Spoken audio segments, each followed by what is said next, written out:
Okay,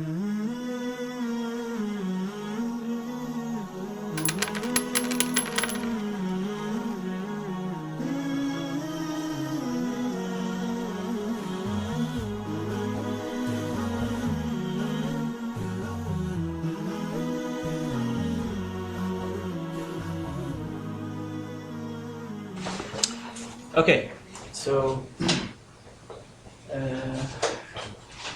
first of all, I would like to thank you for accepting this invitation to study one of the most important standards in the industry so far, the AAOIFI standards as well as the BNM Shariah Standards. When I thought of this idea, I thought of replicating an experience I had in OIA in the last 2 years. I did the same thing, but in Arabic. So I taught the Sharia standards in Arabic, and my students graduated. Informal graduation, of course. But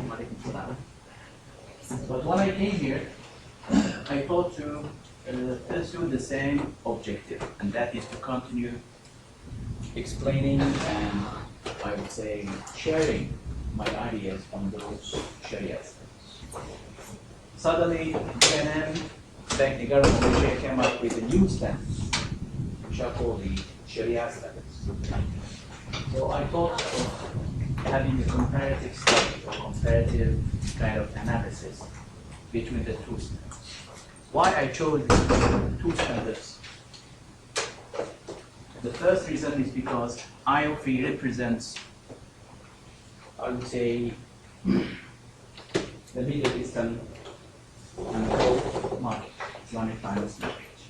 15 years ago, AAOIFI came up with those standards. At the time, it was about 45 standards. Now there are more than 54 Sharia standards. Together with the accounting standards, there are more than 16 standards. And there are about 17 standards in the pipeline.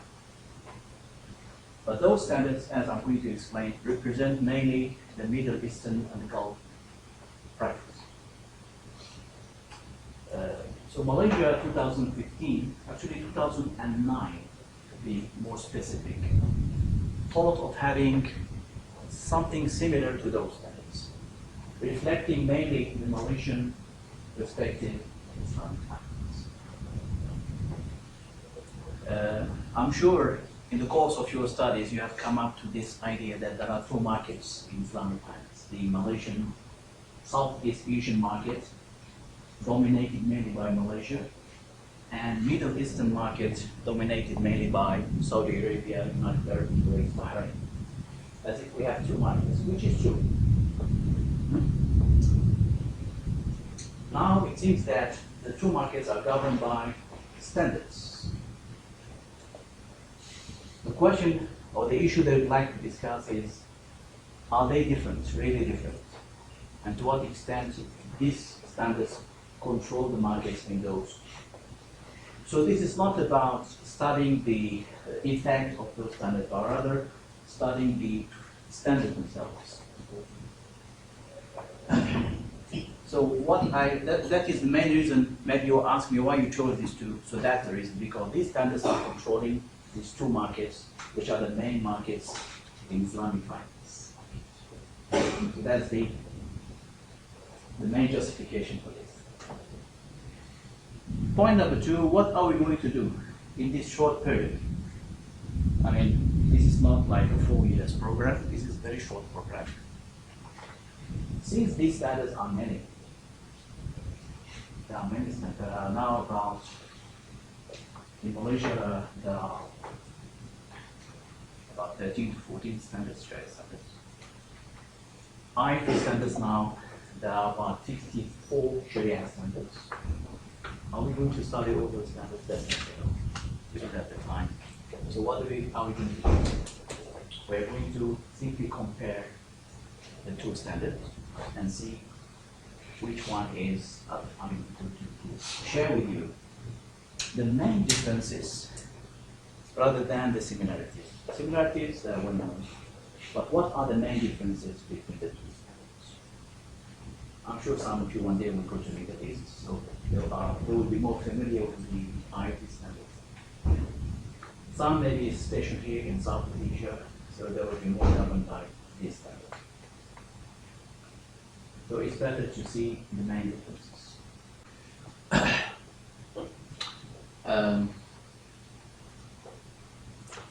Let me begin first with BNM. This is a very short introduction, followed by the main features of both. Then we will take the first standard, which is the Murabaha, and we'll see what are the main differences between the standards. Bear in mind that we are only focusing on the Sharia standards, not the accounting standards. My colleague, Madam Isbah, is covering that somewhat, some of that. But I chose to focus on the Sharia standard because that seems to be the trend now.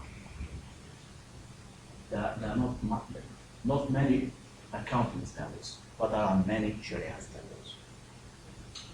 So, when we got in Malaysia in 2009, felt the need for Sharia standardization. The market, the Islamic Finance market that started 30 years ago, was run by certain guidelines issued by the central bank. On the Sharia side, there was the Central Sharia Committee, or the Inceif, or Sharia Advisory Committee, issuing resolutions, which are actually fatwas. But the Sharia compliance was mainly taken care of by the Sharia committees at the individual Islamic financial institutions. For example, like Islam, like Muamalat, Maybank Islamic, they were mainly guided by their own Sharia committees. What happened? When we have several Sharia committees, what do you expect? Conflicts. Sometimes conflict of views. Some say Murabaha is permissible, some say no, it is not permissible. Even those who say it's permissible, they may disagree on the application. Is it working? No. Huh? Yes. Is it? Oh, great. Did you do anything? I don't know, maybe they did something somewhere. That's okay. But now it's not working. I think they're still doing it. Anyway, so just fix it here. If it works okay, if it doesn't work. Okay. Forget about it. So, when you have several Sharia committees, you can expect differences of opinions. You can expect even conflict of views. That's why there was a call actually to standardize the Sharia views.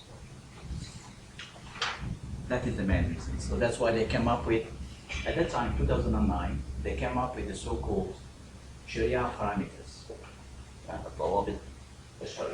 Sharia parameters. Alhamdulillah, myself, together with a few groups, we were involved in drafting the first parameters. I drafted the Murabaha as well as Istisna. Prof. Akram drafted Musharaka and others. So we were involved in this. That was the beginning of it. So from that time until now,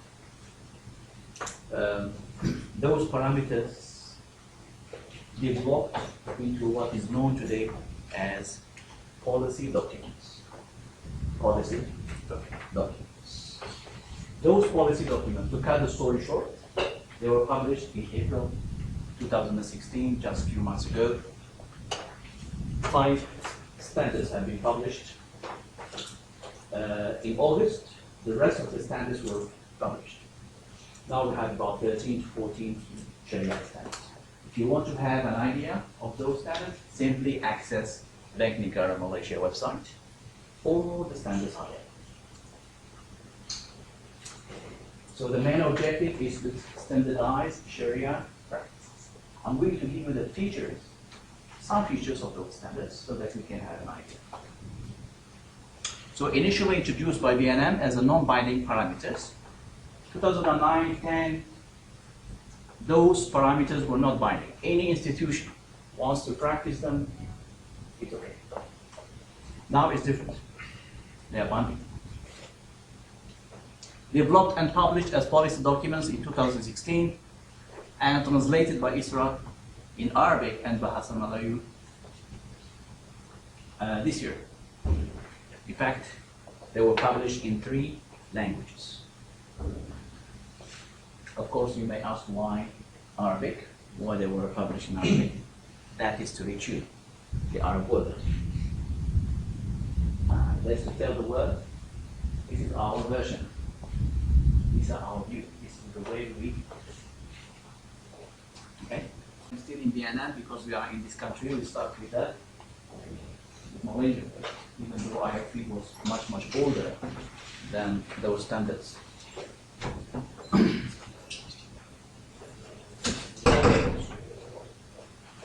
I'm very sorry for even me, I cannot read it. I have to be read with other, yes, to be read with other relevant regulations and guidelines issued by BNM. So these standards, it's very much, it is written that it should not be read alone.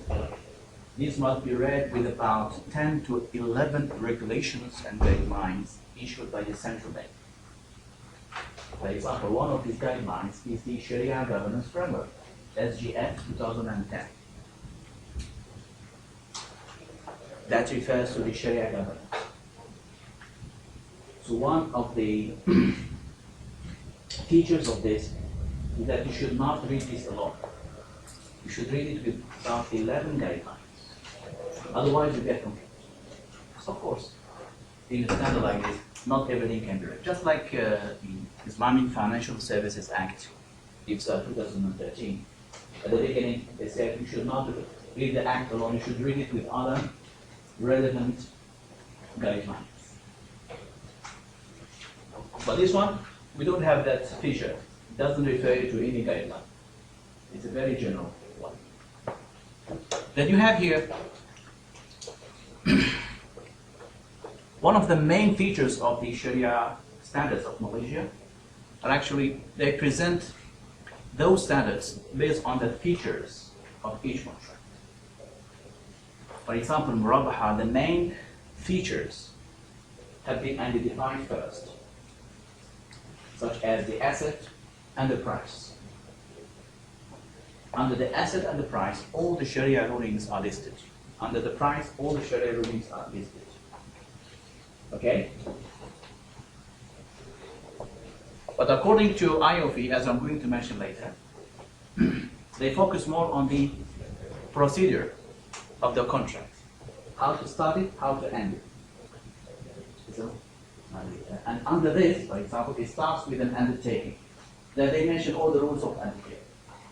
Followed by the sale, the Murabaha itself. Then they mention all the rules of Murabaha. Followed by the transfer of the asset. So I'm going to show you that after this. And also, one of the features of this contract is that it begins with mentioning the nature of the contract. For example, Murabaha is described as a contract of trust, amana. So it tells you what this contract is about. So this feature is not found in AAOIFI. So with these features, we can say that these standards have all these advantages over the AAOIFI. But does not mean that the AAOIFI have ignored this. It simply chose this methodology. But this one seems to be more, I would say, practical. Now, generally, the main features of both contracts. So, I'm still interested in my previous question. yes, which is what is the heavily predominantly touch of the army of the okay, but the AAOIFI, this one is more on the more formal diet. We have the formal diet here. which is also the other Which one, is here. heavily Shafi. This one is heavily Shafi'i. This one, we would say heavily, I would say Hanbali and Maliki. Because why? most of the scholars who came up with this are Saudis, Bahrainis. And this area, which is Saudi Arabia, is a Hanbali area. Of course, this is just to make things clear. But because we know the people, well, I mean, if you look at the Sharia committee of the AAOIFI, they are mainly from but the chairman of the Sharia committee of AAOIFI is a Hanafi. Okay, let me give you the first test. Who is the chairman of the Sharia committee of the AAOIFI? Yes, Sheikh Taqi Uthmani. Taqi Uthmani is a Hanafi.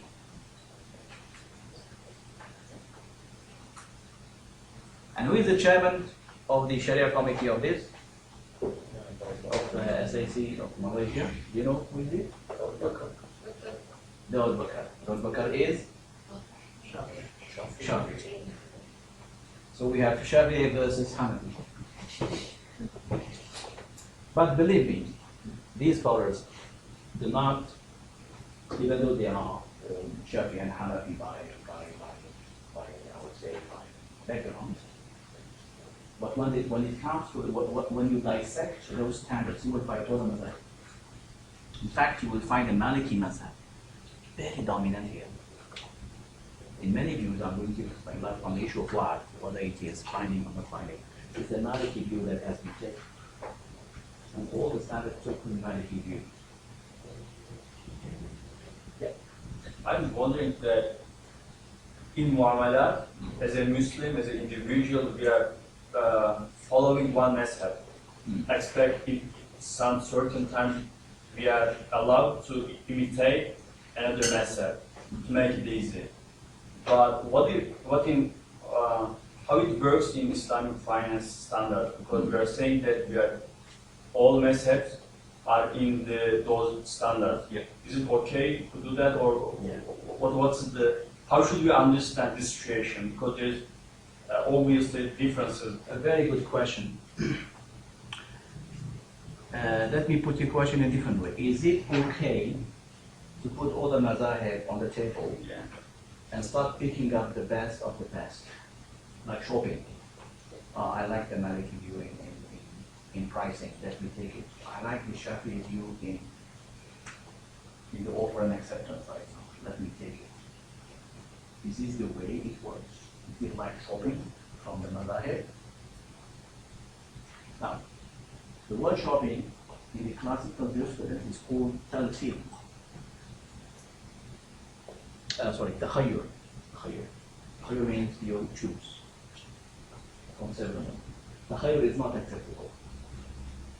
If your objective is to choose the best or the one that suits you, that's not.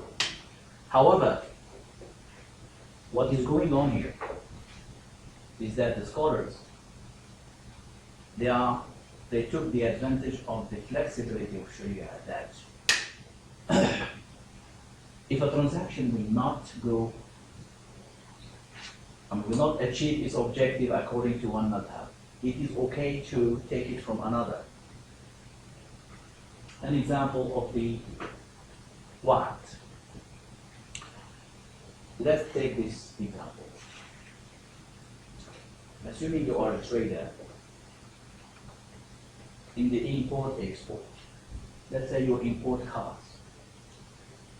And I want to buy a European car, for example. And I know that you are a businessman doing import-export. I say, please, when you go to Europe, buy me a car. And when you come here, I will pay. Which means you ask him to buy you a car. So after it reaches Malaysia, you will pay. Is that okay? Can you ask someone to buy you something, and once he bought it, you buy it from him? Do you think it's okay?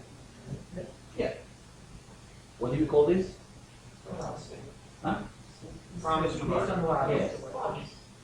So you are giving him a promise that the moment he buys it, you will buy it from him. And this happens actually now. assuming he bought this asset, and once he contacted you to proceed with the sale, you have to change your mind. Say, I'm sorry, I don't want to buy this car. But he said, I bought it for you. I used my money. I never intended to buy a car. Because of you, I bought this car. So now you say, I don't want to buy. What do scholars say about this? Huh? What is branding if what is involved in cost? The majority of scholars, Hanbali, Maliki, Hanafi, they say this word is not binding. It's not. Ethically binding, but not. I'm coming to that. Hold on. The majority say it's not binding. Now, if I go by majority, then I'm not going to force this person to accept this sale. He said, okay, you promised him, and since the word is not binding, now you are free. Now, AAOIFI and the BNM scholars say, wait. Are we going to adopt this view? If a bank buys an asset on the order of the customer, and the bank holds this asset, waiting for the customer to come and buy it, at the end, the customer says, I don't want to buy because the word here is not binding.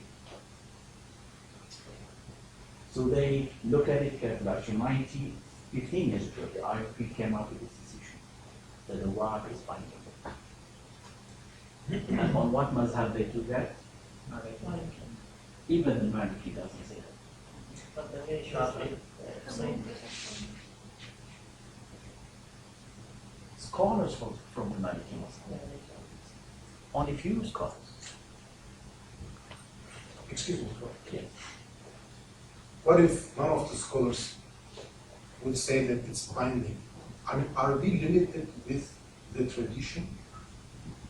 Do we have to find that at least some scholars must give fatwa which sounds, which looks reasonable within these conditions? What is the perspective of Sharia boards or committees This that is are the issue. involved in this situation? Yes. We have a principle in fatwa derivation, which there is a methodology. One of these methodologies is that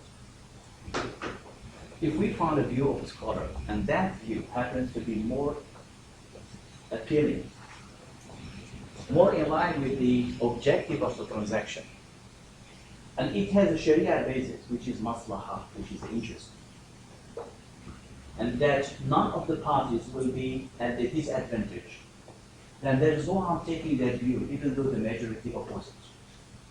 This is exactly what happened in the issue of Hanafi. Even though the entire scholars say, the majority say no, but only few, like Ibn Shubruma from the Maliki mazhab, 2 or 3, they say, if you give a promise someone to buy something for you and you decline your promise, don't fulfill your promise, the promisee has incurred a financial expense. He took from his own pocket. Now he incurred an expense, right? Then the word becomes binding from you. Why? Why it becomes binding? They look at it from the perspective of fairness and justice. It is not fair. You cause someone to spend money. In fact, it's a loss because maybe he will not be able to sell it.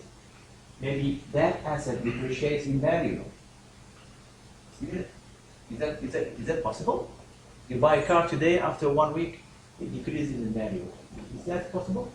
Yes. So I bought it from Europe. When it reached here, you don't want to buy. So now I have a car in my shoulder, on my shoulder. What to do with it? Number one, I use my money to buy it. Number two, even I sell it, I liquidate it, I may not get the same price. So is this fair? And they also look at it from the perspective of, if you breach your promise, what are you? Yes. From the Sharia perspective, if you breach your promise, you are a hypocrite. Am I right? Yeah, the hadith is very clear. There are three signs of the hypocrite. What are they? When he promises, he breaches his promise. وإذا اؤتمن خان. When he takes a deposit of someone, he will betray. Or when he's given an amana, a trust, he betrays the trust. وإذا خاصم فجر. When he gets into a dispute, he goes, how should I describe it? He goes violent, nasty, he starts abusing, saying words. When he disagrees with someone, he bursts in a violent way. So, scholars look at it from that perspective. If we encourage people to breach their promise, then we are encouraging hypocrisy. Plus, it is not fair to the promisee. So, that is why scholars took the view of the minority. Doctor, Yeah. I understand your point of view that on the basis of maslaha, we can take the minority's viewpoint. But in case of the source from which the standards are, from where these standards are derived, do the academicians, do they scrutinize these sources, Yeah. like the hadith or the qiyas from which these standards are derived? Definitely. This is based on the sound methodology. By the way, the good thing IFA did when they published this last year, 2015, they also published all the articles and researches that lay the ground for this standard to be formulated. So you can also buy a huge volume of. So in those articles, you will find all this juristic debate and why they said what they said. So what you find here is just the outcome. So they justify why they took the view of those Maliki scholars, even though the majority are not the view. So this is just an example of how Islamic finance is similar to a judge, even though the analogy is very different. It's similar to, sometimes I get away from Islamic finance and go to other areas just to make things be clear. Assuming you are a judge and you belong to the mazhab of the Maliki, who says that if you divorce your wife 3 times at a time, your wife is permanently divorced. Some scholars, like the Maliki, say if you tell your wife, of course if you are married, you are divorced, you are divorced, you are divorced 3 times at a time, your wife is permanently divorced. So according to the Quran, you can only marry her if she marries another man, she gets divorced from that man, then you can marry her again. That's the only way. Other madhab says no. 3 divorces in one session would count only 1, not 3. Now assuming you are a Maliki and a couple came to you, you are a judge who follows the Maliki. And you have a case like this, someone divorces like this. And you can see that they have children. You can see that divorce is the worst thing that can happen in this family. And you know that there is another view that says 3 in 1. You know 3 in 1?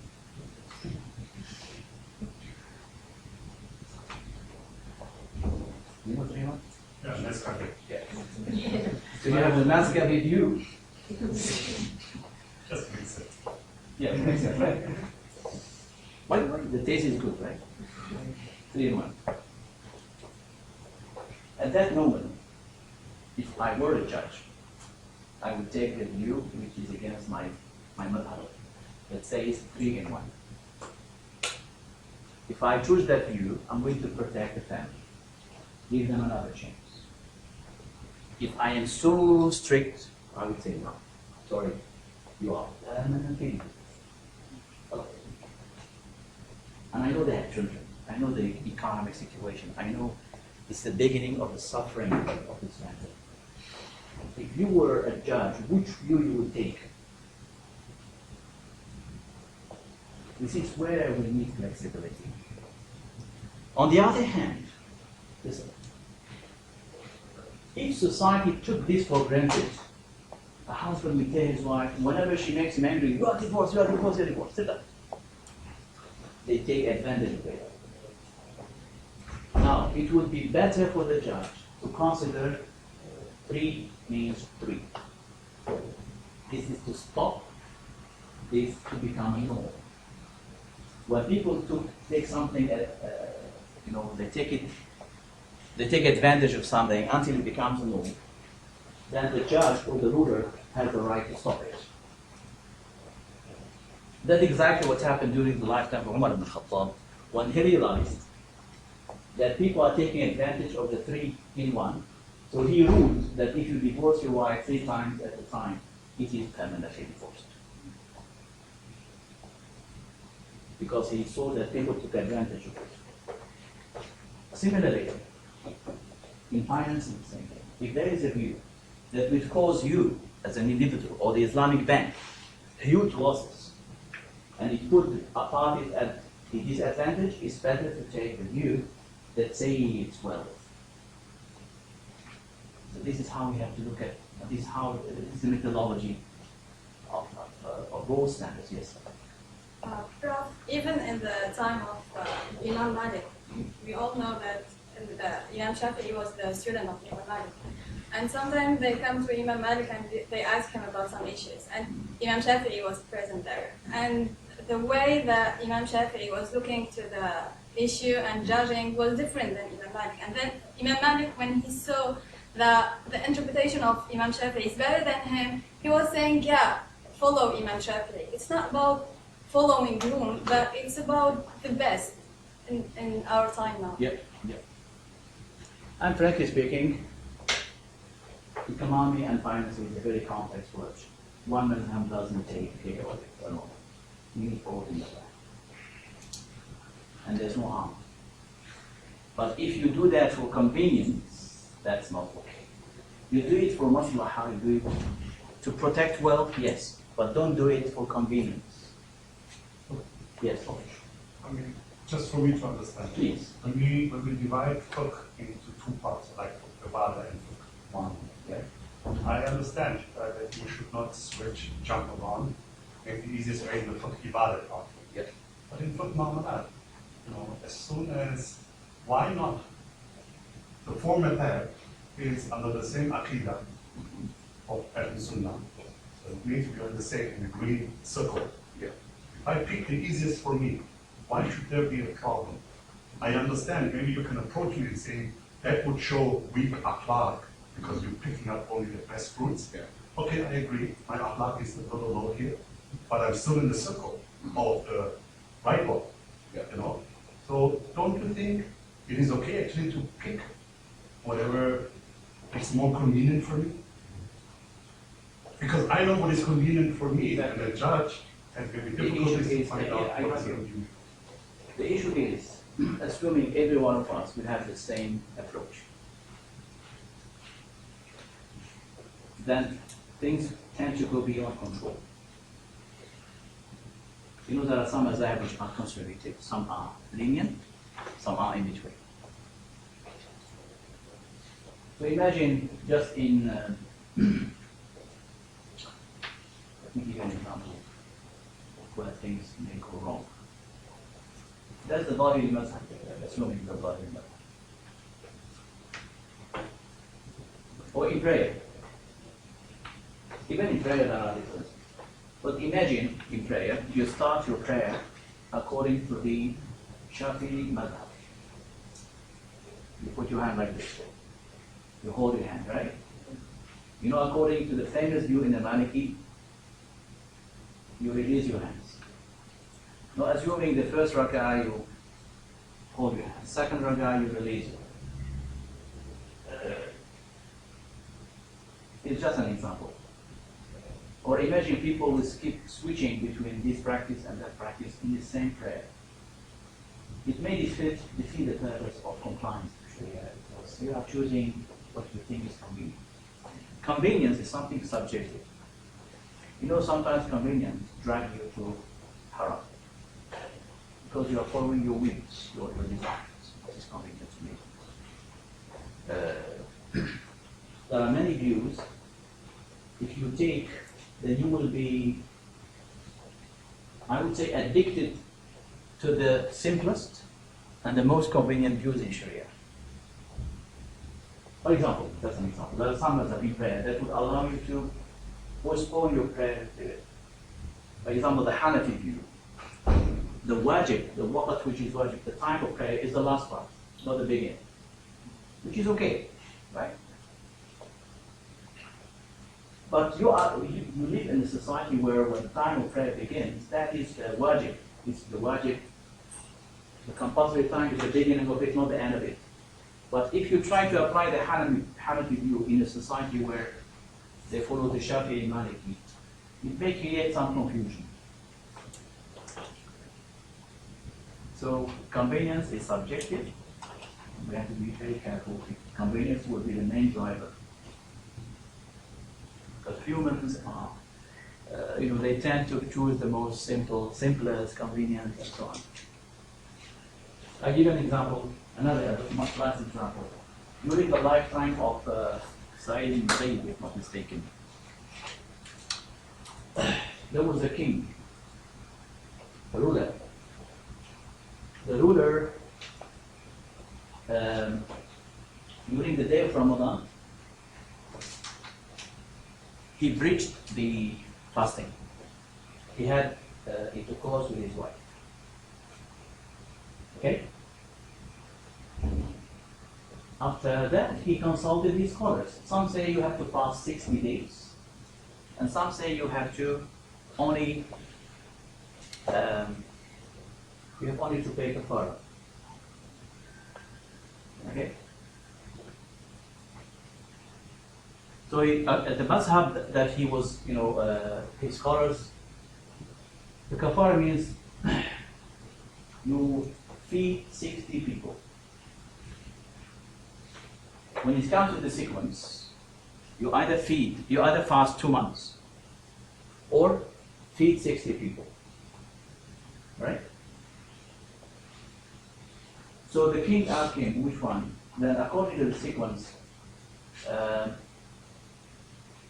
feeding 60 people will be the first. Then fasting 60 days. So one of the scholars told him, for you, if I say feed 60 people, you can easily do it. You are a king. So he asked him to fast 60 days. The king was looking for the most convenient one, which is feeding 60 people. He can easily do it. He has money. But fasting 60 days, it's so hard.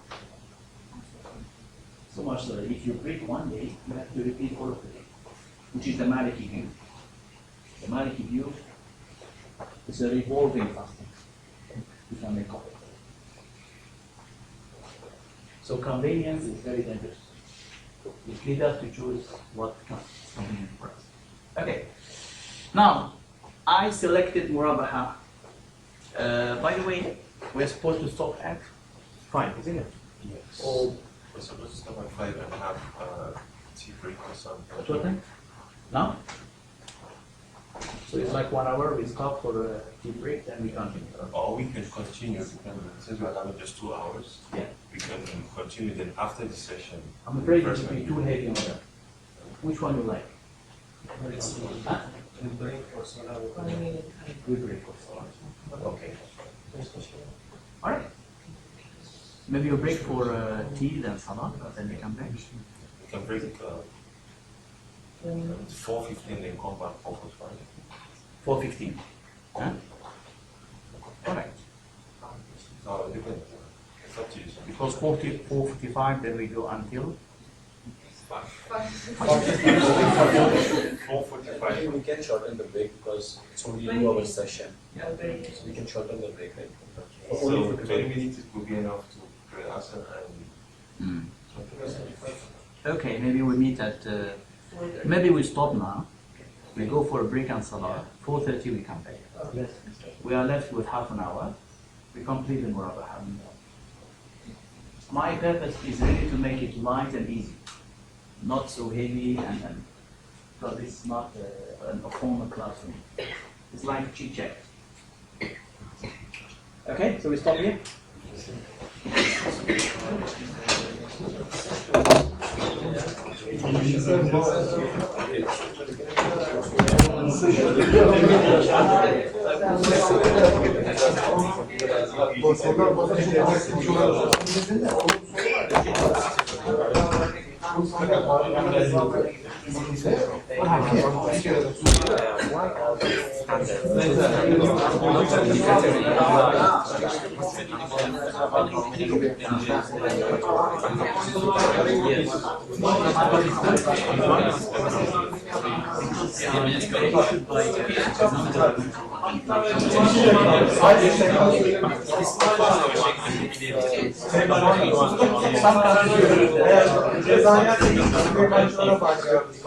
Outlined by any non-governmental organization.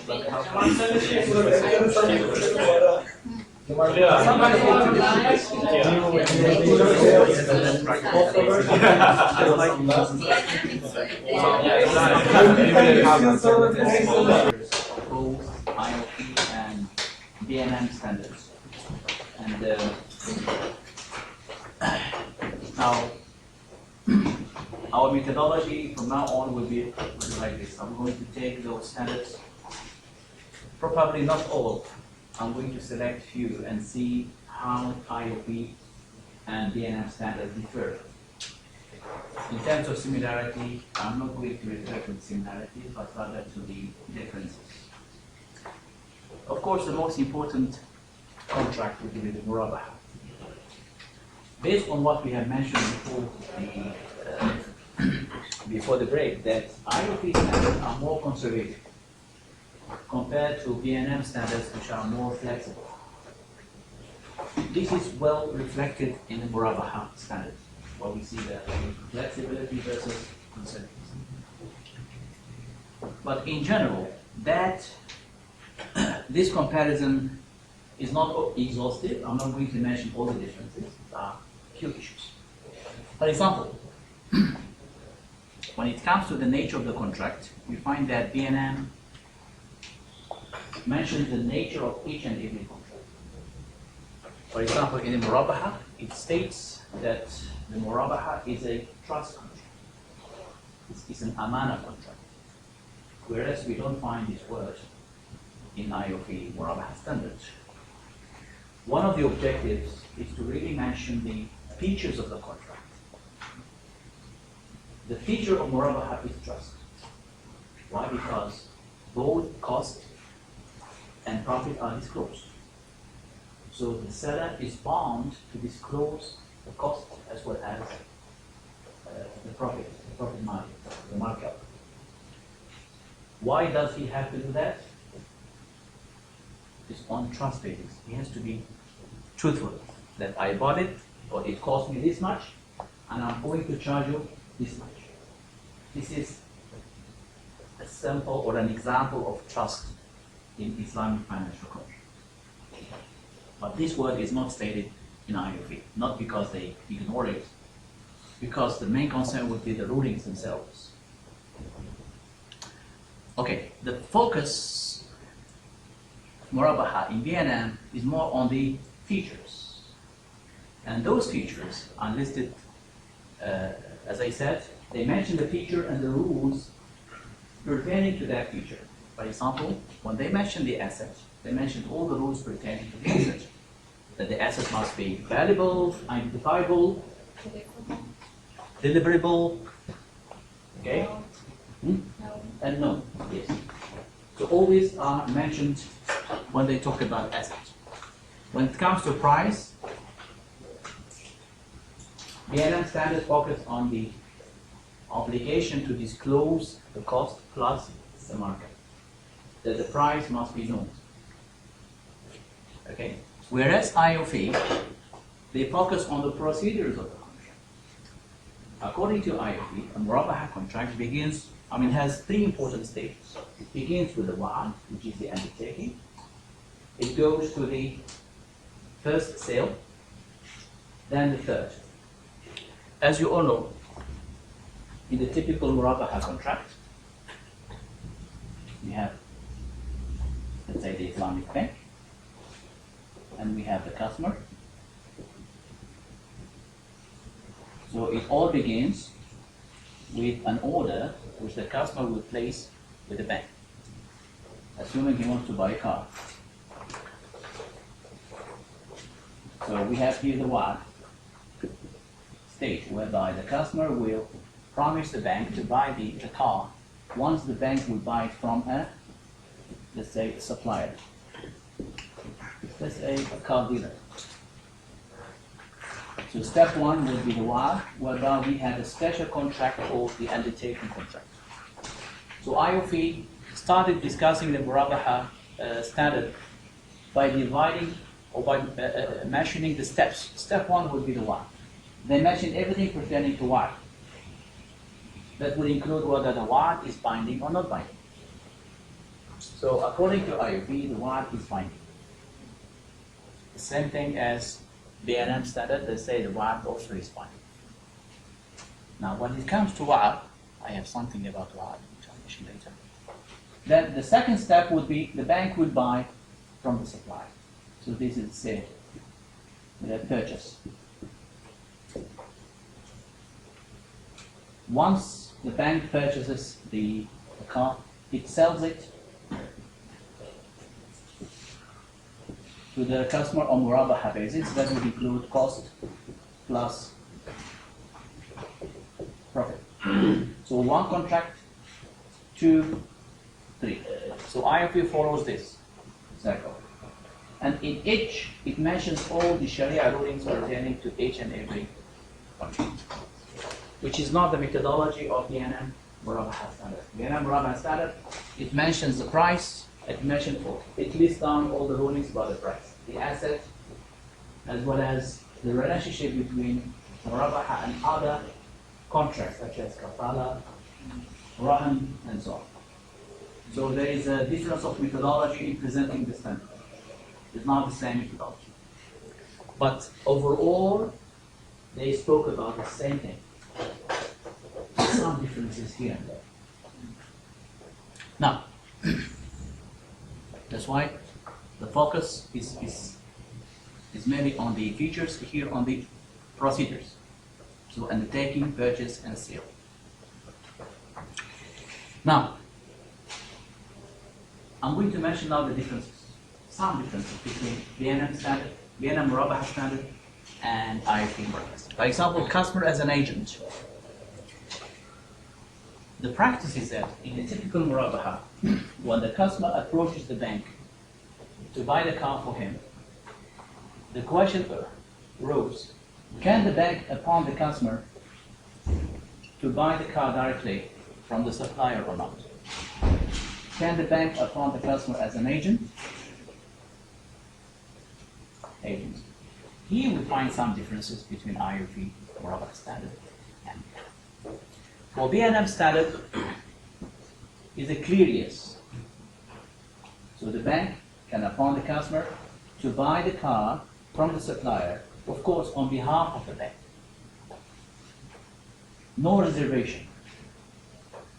Whereas IOP Murabaha standard has a reservation here. Oh, it's my hand.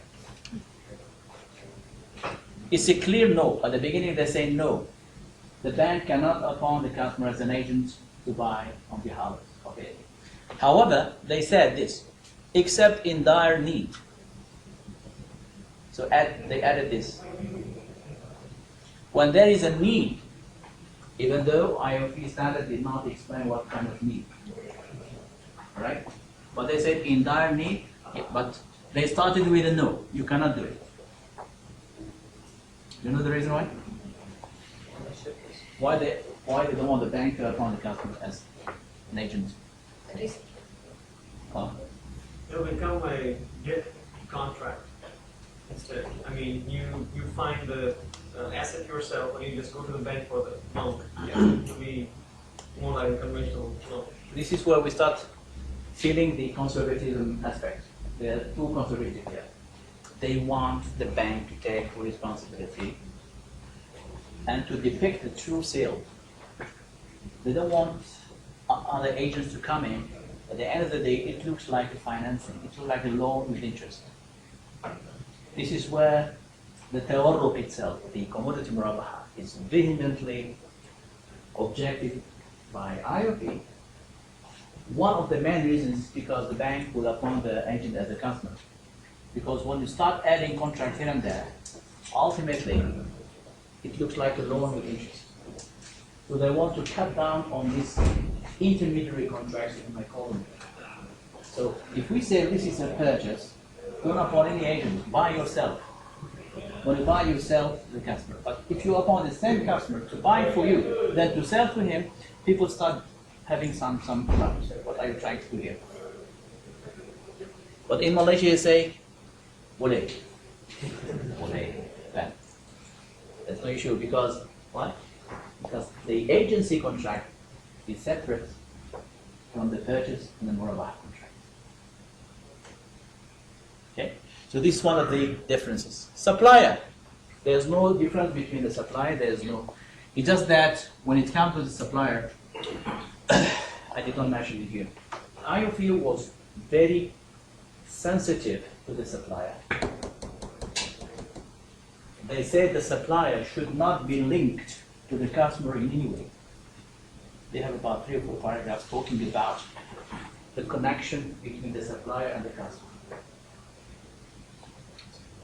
For example, they say specifically that the customer should not have more than 50% stake in the supplier's company. They also said the customer should not be a subsidiary of the supplier. They also said that we should avoid that the supplier and the customer are not linked in a way that they benefit each other. All these reservations have not been mentioned in BNM Murabaha Standards. Now you can start seeing the conservatism of IOP. Okay? They say sometimes the supplier, they also said the customer is not allowed to buy from the supplier, then contact the bank asking for Murabaha financing. No, they say no. It's the bank that should buy from supplier. But if the supplier has already purchased from the supplier, then he go to the bank asking for Murabaha, it doesn't work. My point here is that BNM standard did not refer to these scenarios that may amount at the end of the day to a trick. Sometimes it's a trick actually. Hila, it's a hila. Another difference would be agent selling to himself. Now, the customer has bought from the supplier. Are you following? Yes. We are stopping in 10 minutes. Theoretically. The customer will buy from the supplier, okay, on behalf of the bank. According to BNM standard, that's okay. However, can the customer, after buying from the supplier, sells to himself? Okay, this is the scenario. He, on behalf of the bank, he buys from the supplier. After buying, then the customer will sell to himself. Because he is an agent to the bank. In other words, this is a dual agency. One to buy and one to sell to himself. According to BNM standard, boleh. You can do that. Because these are two different contracts. And that is the reason why they allow term deposit. Term deposit is entirely based on dual agency. In term deposit, when you have a deposit with the bank, basically you are the customer. This is the bank. Let's say a 3 months deposit. You have an account with the bank. your bank, you place this account in the bank. This is your money. Okay. Then you appoint the bank to buy an asset from, for example, Bursa. Why this pen is not working? Okay. In a term deposit, it is your money. You allow the bank, actually you appoint the bank as an agent to buy from Bursa. And this is a typical term deposit in Malaysia. So the bank, I'm talking about the Islamic bank, will buy the CPU from Bursa. The bank also, after buying the CPU from Bursa, will sell to itself based on an agency agreement. So there is a dual agency. One is to buy from Bursa. Second is to sell to itself.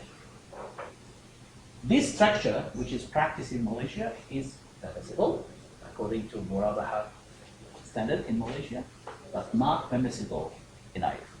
I'm sorry, Prof. You Yeah. said that you're depositing your own money. Yeah. Client deposits his own money. Yes. This is term deposit product. You go to the bank, you open an account, you place money, which is called term deposit. You appoint the bank as an agent. Actually, you start the tawarruk process. You ask the bank to buy from Bursa. After the bank buys the CPU, what to do with it? There is an agreement that the bank will sell to itself on an agency basis. So this is a big issue, whether the agent can sell to himself. So in short, BNM say, okay, that's why all Islamic banks have term deposit based on this. Sorry, In this is, AAOIFI, it's not. this is, this is liability part of bank, isn't it? It's not asset part of the bank. Yeah. This is liability provider. Yes, it's a liability. Not asset. But here, once the bank buys the asset, it becomes an asset.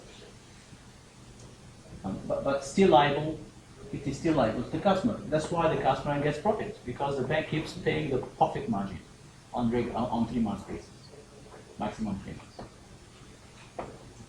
So the point here is that here in Malaysia, what shall I describe it? Flexible? Yeah. Lights. Huh?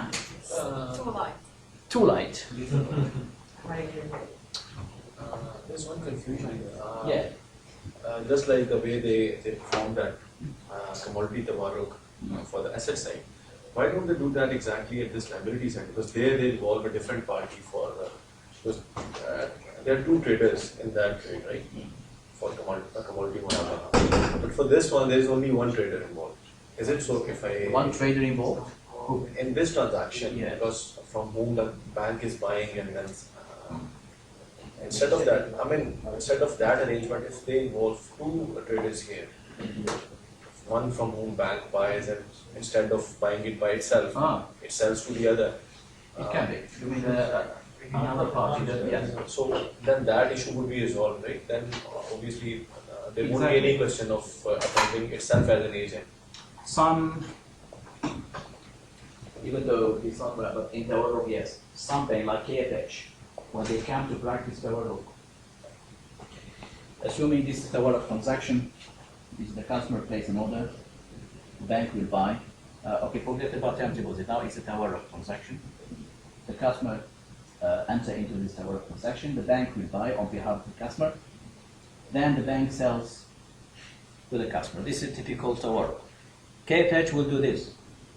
After the bank then occurs in a tawarruk, the customer will appoint the same bank, okay, to sell to a third party. So the bank, in the first place, buy from supplier. Here is not Bursa, let's say CPO trader or CPO, the supplier of CPO. After buying the CPO, it sells to the customer. Now the customer will appoint the bank to sell to a third party called Bursa.